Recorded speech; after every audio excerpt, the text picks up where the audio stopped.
जो क्लास है संविधान का आधारभूत मूल्य। क्या? संविधान का आधारभूत मूल्य लेसन बोला है भारत एक संप्रभुत्व राष्ट्र बना था। कौन सा राष्ट्र बना था? संप्रभुत्व राष्ट्र बना था। कब बना था?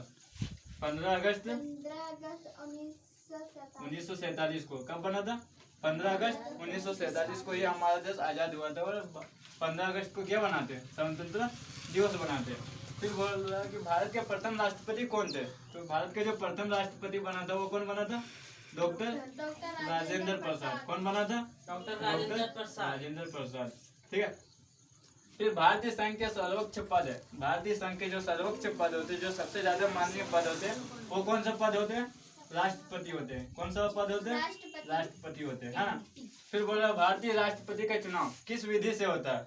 भारतीय राष्ट्रपति का जो चुनाव होता है उसका विधि क्या है और कौन सा विधि से होता है? तो अप्रत्यक्ष अनुपातिक। कौन सा? अप्रत्यक्ष अनुपातिक। ये प्रत्यक्ष तरह से नहीं होता है, इसको लोगों द्वारा नहीं चुनाया जाता है। ठीक है, ये अप्रत्यक्ष द्वारा होता है। ठीक है।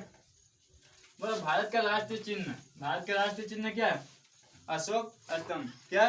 भारत का राष्ट्रीय चिन्ह अशोक स्तंभ। बोला समानता के सिद्धांत के आधार पर किसको दंडनीय अपराध घोषित किया गया? मतलब बोला कि कौन सा अपराध जो है वो समानता के सिद्धांत के आधार पर दंडनीय माना जाता है? तो कौन सा माना जाता है? छुआछूत। क्या माना जाता है? छुआछूत।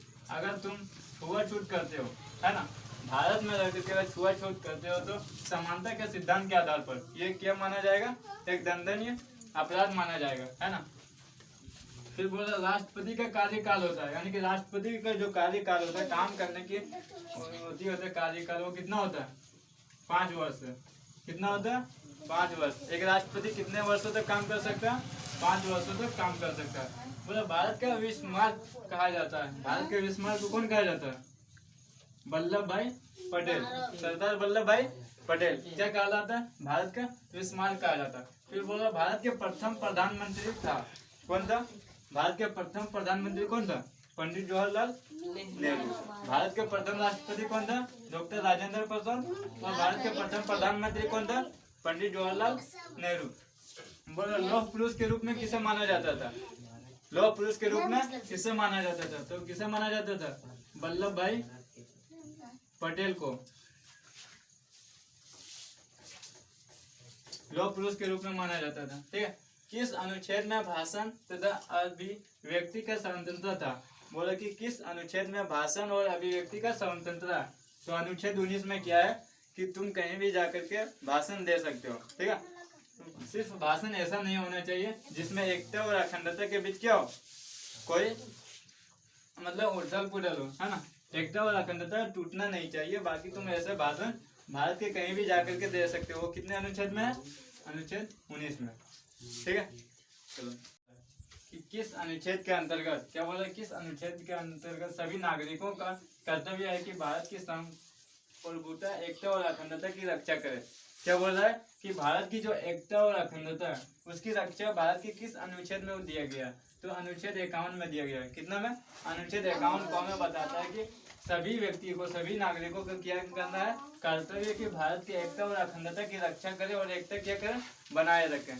ठीक है। दूसरा क्वेश्चन है कि मिसाइल मैन के नाम से कौन जाना जाता है? भारत के मिसाइल मैन के नाम से कौन जाना जाता है? डॉक्टर कौन? डॉक्टर APJ कौन? अब्दुल कलाम। भारत के मिसाइल मैन के नाम से कौन जाना जाता है?